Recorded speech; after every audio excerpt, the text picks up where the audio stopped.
بسم اللہ الرحمن الرحیم۔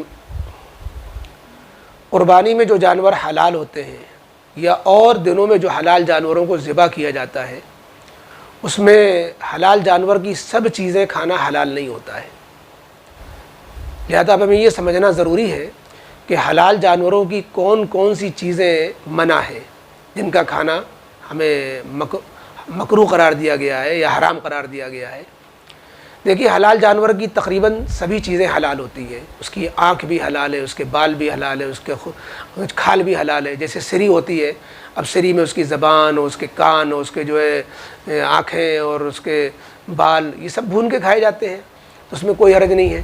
لیکن ہمیں یہ سمجھنا ضروری ہے کہ پھر کیا وہ چیزیں ہیں حدیث پاک میں جس کو کھانا منع کیا گیا ہے۔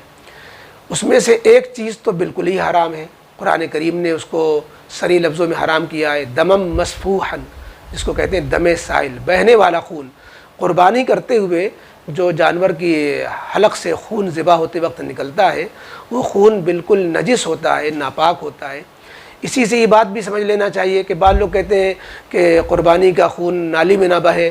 بھائی وہ ناپاک ہے، وہ چاہے جہاں آپ بہائیں اس کا کوئی احترام تھوڑی کرنا ہے، وہ ناپاک چیز ہے، نجس چیز ہے، نہ اس کو استعمال کر سکتے ہیں، نہ اس کا کوئی، تو لہذا جو ہے نالی میں بہے، گندگی میں بہے، قربانی کے خون کا کوئی احترام نہیں کرنا ہے، وہ تو ناپاک ہے۔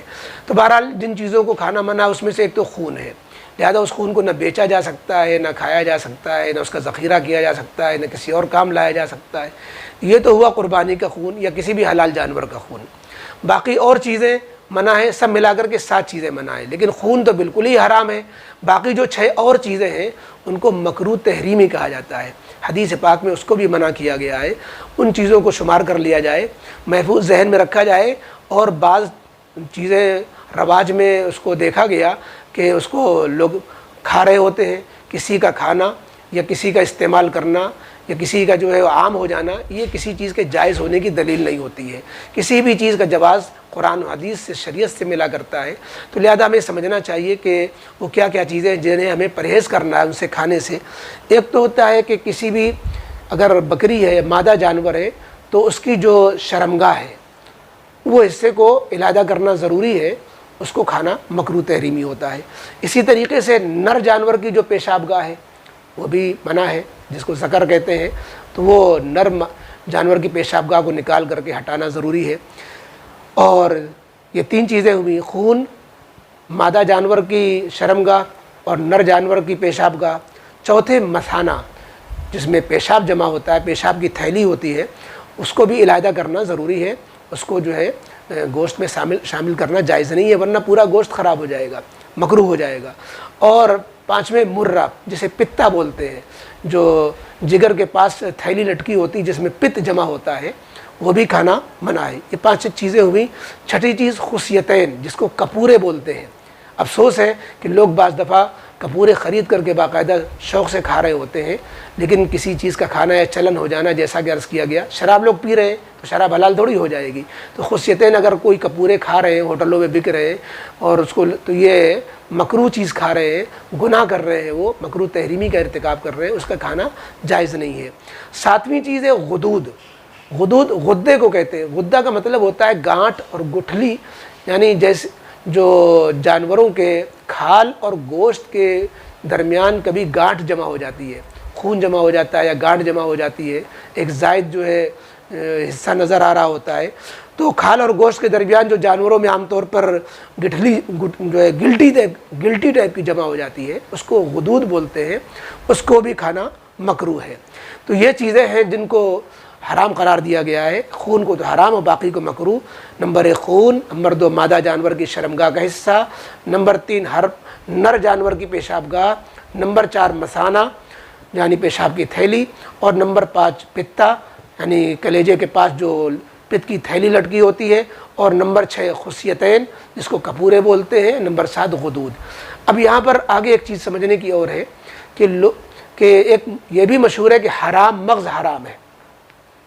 حرام مغز کو یقیناً بعض کتابوں میں منع لکھا ہے، اور اپنے بعض فقہا نے بھی تحتاوی الدر کے اندر بھی اس کو لکھا ہے کہ بعض لوگوں نے اس کو بھی مکروہ قرار دیا ہے۔ لہذا حرام مغز کا مطلب ہوتا ہے کہ یہ جو ریڑھ کی ہڈی میں یہ سفید پٹھا سا ہوتا ہے، یہ اس کو مغز بولتے ہیں، جو ریڑھ کی ہڈی میں گردن سے لے کر کے جو ہے ریڑھ کی ہڈی میں نیچے تک چلا گیا ہے، اس کے اندر جو سفید پٹھا سا ہوتا ہے، رگ ہوتی ہے، اس کو حرام مغز کہتے ہیں۔ اور اس کو حرام مغز کیوں کہتے ہیں؟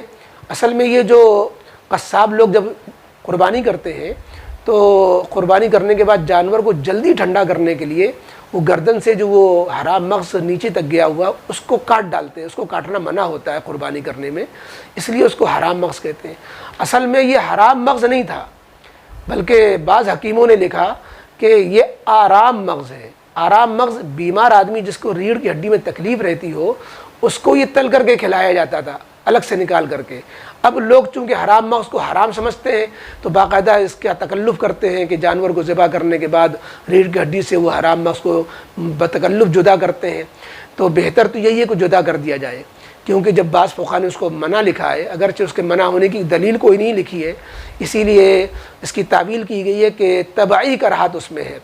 تو زیادہ سے زیادہ حرام مغز کو آپ مکروہ تنزیہی کہہ سکتے ہیں، یعنی اس کو مکروہ تحریمی نہیں، مکروہ تنزیہی، کہ اگر کوئی استعمال کرتا ہے تو اس طرح نہیں منع ہے جیسے اوپر 7 چیزیں منع تھیں، البتہ جو ہے بہتر نہیں ہے کہ اس کو استعمال کیا جائے۔